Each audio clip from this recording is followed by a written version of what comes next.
In this presentation, we will take a look at a comparison between the allowance method and the direct write-off method. For more accounting information and accounting courses, visit our website at accountinginstruction.info. When considering both the allowance method and direct write-off method, we are considering the accounts receivable account.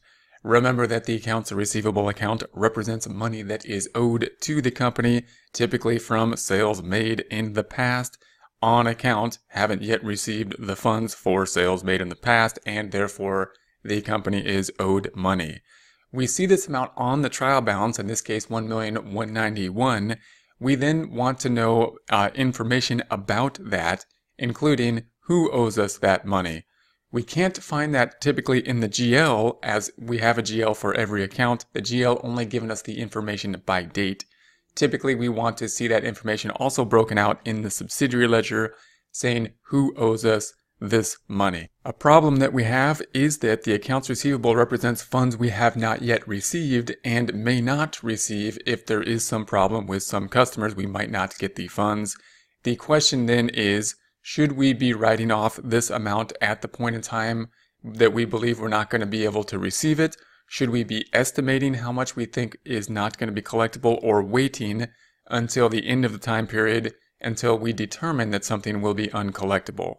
The generally accepted accounting principle, the principle that we should typically be using if under GAAP, generally accepted accounting principles, would be an allowance method, meaning that we would be writing off or matching up with the accounts receivable an allowance account that would be an estimate showing us what we think or believe based on past experience will be uncollectible on the balance sheet. And that would write down the accounts receivable and not overstate the accounts receivable. And we would also be writing off the bad debt expense then at the point in time to match it up with the revenue at the same point in time.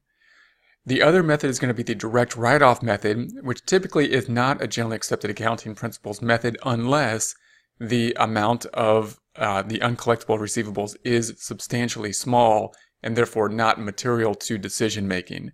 Otherwise, if we're a smaller company and we're not publicly traded, we may not have to be regulated under the same type of rules and may not be restricted to the method we use. And therefore, we need to make a decision. Do we want to use one method or the other? The direct write-off method has the benefit of typically being easier to use because we can just wait. There's no estimate happening. We can wait until we believe something is not going to be collectible and then write it off. Note that that does distort the income statement in some ways because we're writing it off at a later time period and therefore not matching it up with the revenue earned in that time period. It also gives us an ability to distort net income in some ways because we can make a decision at the end of the time period to write it off or not. Maybe we wait until the next year or not. Whereas if we use an allowance method, an estimating method, then we have to make some type of reasonable estimate. So those are going to be the pros and cons between the two methods. We'll go through and look at them both. So here's going to be the direct write-off method, where we are going to say that this customer's not going to pay us $9,000, that we've determined it at this point in time, and therefore we're going to debit bad debt expense and credit the receivable at this point in time. The difference here being the bad debt expense, which brings down net income at the time when we determine it's uncollectible. If we post this to the general ledger, we're going to say that bad debt is going to go up from 0 up to 9,000 by this debit. That 9,000 then represented here on the trial balance. The accounts receivable is going to go down because they don't owe us any more money or we've given up on it. The receivable is going to be credited. Here's the GL account, $1,200,000 going down by the 9,000 to $1,191,000. That then being represented on the trial balance as well. We can see then on the trial balance that we have the revenue is now going down by the bad debt. The net income then being decreased at the point in time we determine that the bad debt would be uncollectible. We also want to see the information that would back up the accounts receivable. That would be on the accounts receivable subsidiary ledger. Here's the CW company owing us $9,000. We're writing that off, bringing the balance down to 0 after that point in time after we write this off. So now it's down to 0. That would be owed to us there. Remember that the subsidiary ledger would include all people that owe us money, all companies and people that owe us money. And if we added them up, it would tie out to what is on the trial balance as well as what is on the general ledger. If we contrast that to the allowance method, we have the similar journal entry decreasing the receivable here, but the other side not going to bad debt, but instead going to the allowance account. So now we have the same accounts receivable result. It's starting at $1,200,000 going down by $9,000 to $1,191,000. However, now we're using this allowance account, which we weren't using before. We just had it as a demonstration. And we had already estimated that there's $40,000 that was made in the prior period, the prior year, or the prior month, that we wrote off in the prior period to match it up to the revenue in that period. And we created this allowance account. And now we're just going to write down that allowance account. No effect down here to bad debt at this point in time. No effect to net income at this point in time. We, at the end of the period, will make an estimate based on the revenue and or the accounts receivable to determine how much of this revenue we think is going to be uncollectible and therefore be matching up with the matching principal. So in this case, when we write it off, there's no effect on the net income accounts. It's just affecting this allowance account, which we had set up prior. And we still have the decrease from the 9,000 down by the 9,020 in the accounts receivable. Same activity in the trial balance, the general ledger in terms of accounts receivable, back to that 1,191,000, 1,191,000. If we take a look at a side-by-side comparison, here's the bad debt, the direct write-off, and here's the allowance method. So here we're not using the allowance account under the direct write-off method. It's just there to show what account would be used under the allowance method. It's not being used under this side, the direct write-off. It is being used over here. We can see that we have the 1,191,000, nothing in the allowance. It's not a relevant account under the direct write-off method. Over here we still have the 1,191,000, but we have this 31,000, which was there prior, was created prior to this time period when we wrote off the bad debt related to the prior time period. So this 31 is still left over that we think could be uncollectible or become uncollectible at some point in the future based on an estimate. On the income statement side, we decreased net income by that 9,000. So the 378,000 minus this 9,000 is the 369. On the allowance method, no write-off to bad debt at this point in time. We won't write it off until we make an estimate at the end of the time period based on either revenue or our accounts receivable. Next transaction, G Company payment 20,000 of 30. This is going to be the direct write-off, half of this, so we're looking at the direct write-off. We're going to say that we did get cash, so we debit the cash, it's increasing. Then the accounts receivable is going off the books for the 30,000, the entire amount owed. We're not going to get the added 10,000. The difference then is going to be the 10,000. We have to put it somewhere. This will be the difference between the two methods. Under the direct write-off method, we'll write it off to the bad debt expense. Under the allowance method, as we will see in the next slide, it would be going to the allowance for doubtful accounts. If we record this, then cash is going to go up 100,000 plus the 20,000 to 120. We can see the accounts receivable is going to go down. We were at 1,191,000, down by the 30,000 to 1,161,000. This matching up with what's on the trial balance now, the 1,161,000 and the 120,000. And then we have the bad debt, which is going to go from the 9,000 up by 10,000 to 19,000. That, of course, over here on the trial balance as well. Note that we are increasing bad debt expense at this point in time, that being the difference, that then affecting net income going down. We also want to remember that we will be recording something to the subsidiary ledger. This company, this particular company, owes us 30,000. We're going to decrease it down by 30 to 0, meaning they're not going to owe us anything anymore. Even though they only paid us 20, we're not going to leave the 10 there that they still owe us. We gave up on it, and therefore are going to write the entire thing out down to 0. Contrasting that with the allowance method, we still got the cash, we still got the receivables going down to 0, But instead of the $10,000 going to bad debt, now it goes to the allowance for doubtful accounts. So we have the same effect on the accounts receivable, 1,191,000 down by the 30,000 to 1,161,000. Same effect on the allowance same effect on the subsidiary ledger, the company going down to 0 in terms of the subsidiary ledger, 30,000 minus the 30,000 to 0.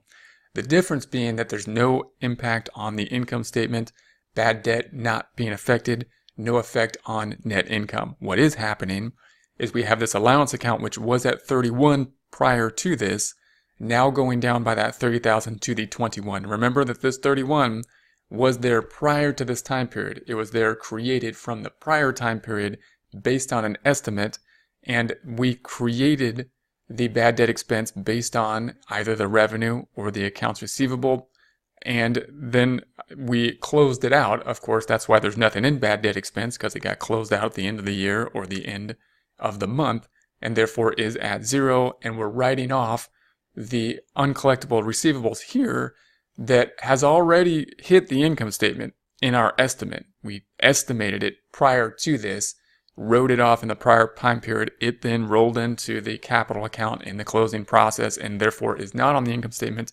for this time period, and we're just writing off the bad debt to the allowance account. We will have a bad debt, won't happen, however, until we make an estimate at the end of the time period. If we compare and contrast the two, then this is the bad debt, this is the allowance method, this is the direct write-off method, this is the allowance method. We have no allowance for doubtful accounts. It's just there for demonstration. We're not using it under the direct write-off method. We have 19,000 of people that we have determined will not be collectible, and therefore wrote them off, decreasing net income by that 19, the 378 minus the 19, bringing net income to net income of 359,000.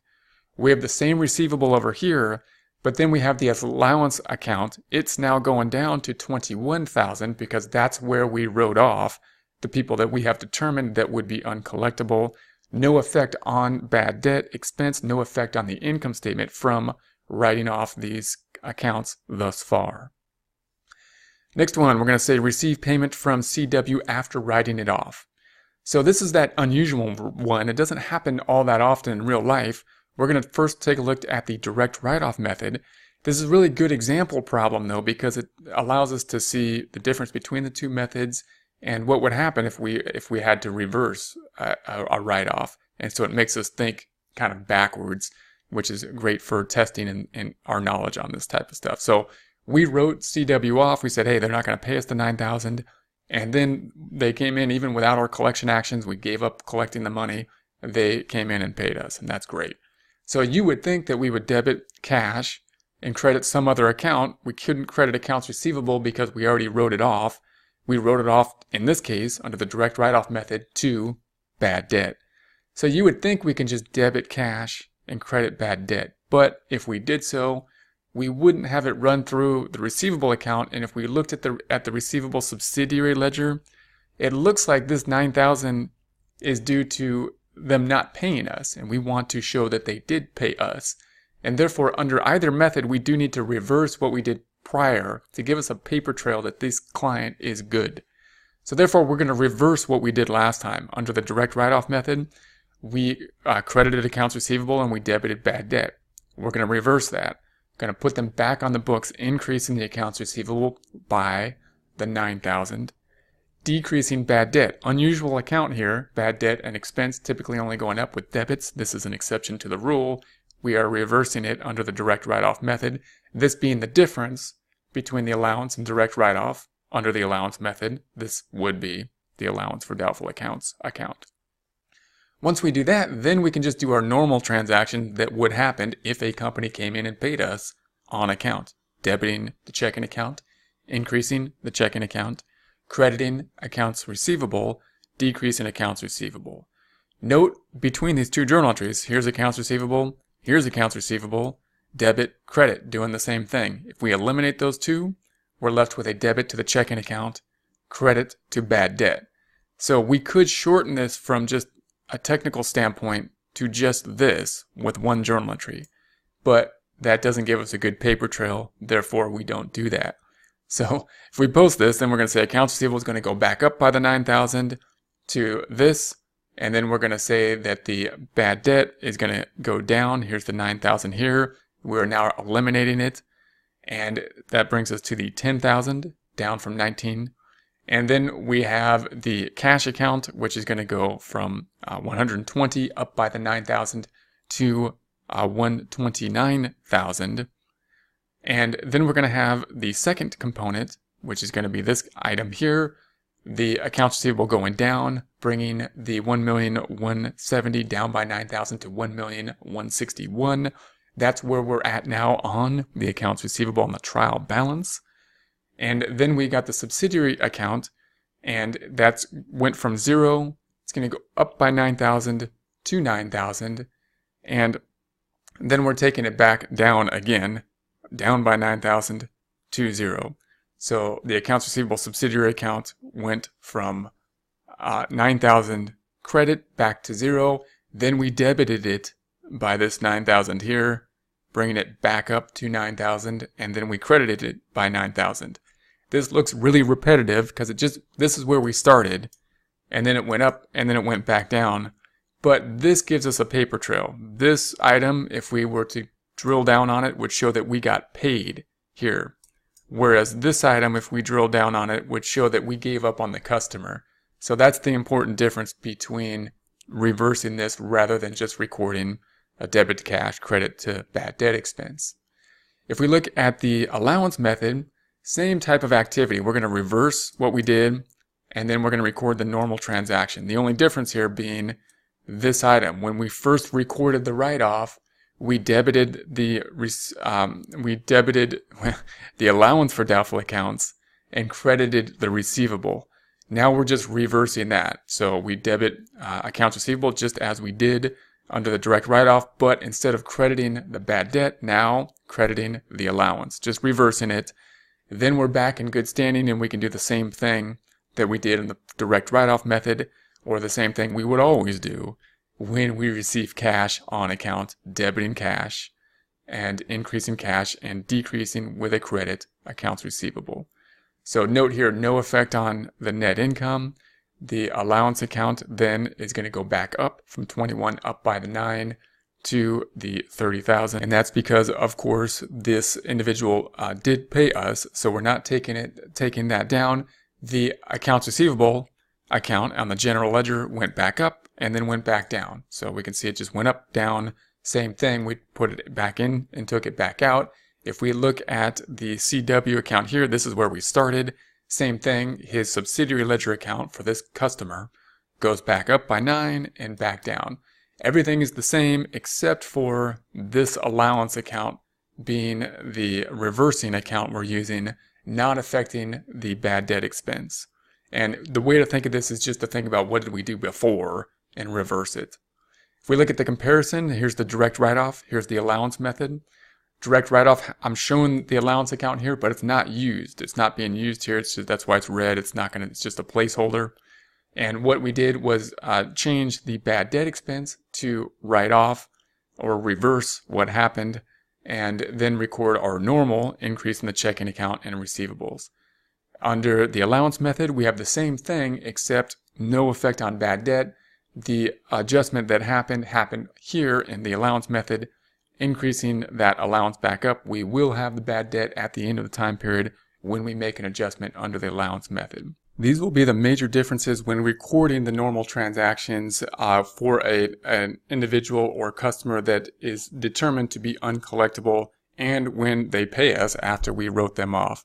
Going forward, the allowance method will then have an adjustment in order to record the allowance for doubtful account based on either the revenue method here in terms of how much revenue was earned, taking a percentage of that to determine what the bad debt would be matched up against that revenue, or use a balance sheet method, taking a look at the accounts receivable and determining how much of the receivable is going to be uncollectible. Either way, it's better in terms of the matching method. So the next step on the allowance method would be to determine in some way what the bad debt expense is, not by knowing or finding out who is not going to pay us this time period from sales made in the past, but instead making some type of estimate in terms of this revenue made this time period, how much of it will not be paid, thereby matching up the expense to the related income in the same time period. That estimate, once again, could be made either by looking at revenue, taking some kind of percentage or some type of estimate based on the revenue earned this time period, this month, this year, or look at the balance sheet account and seeing how much of this we believe is going to be uncollectible. That then getting to the same number of bad debt, but doing it in kind of a reversed type of way. Whatever we decide is uncollectible, whatever we have to adjust this allowance account to be, the difference will be the bad debt expense here that will be matching up revenue and expenses. For more accounting information and accounting courses, visit our website at accountinginstruction.info.